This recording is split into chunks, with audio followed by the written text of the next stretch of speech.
Сәлем достар, сіздермен бүгін француз таңғасын дайындаймыз. Ол үшін қызанақ, моцарелла ірімшігі, мендегі сулугуни, өзіңізге ұнайтын ас көктер, сүт, жұмыртқа және қалауыңызша қара бұрыш және тұз. Ең алдымен жұмыртқамызды ыдысқа жарып, жақсылап араластырамыз.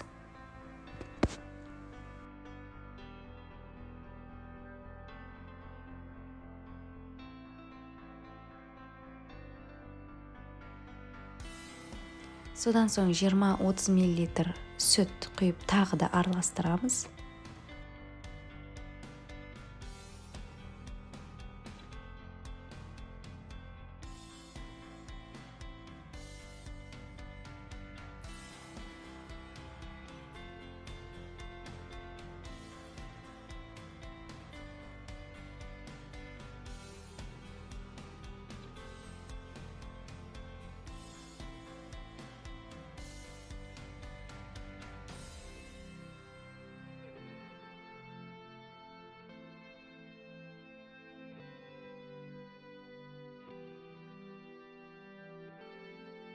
Содан соң зәйтүн майын құйып, қызып тұрған табаға жұмыртқамызды құямыз.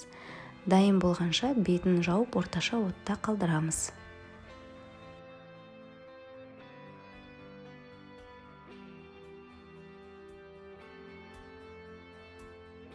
Содан соң ас көкті, қызанақты, ірімшікті бетіне сеуіп шығамыз.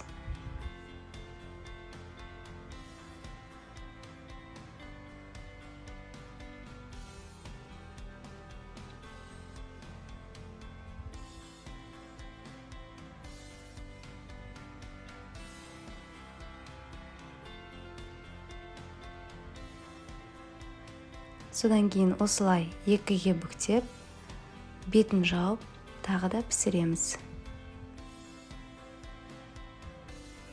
Міне осындай ерекше әрі оңай дайындалатын таңғы ас дайын болды.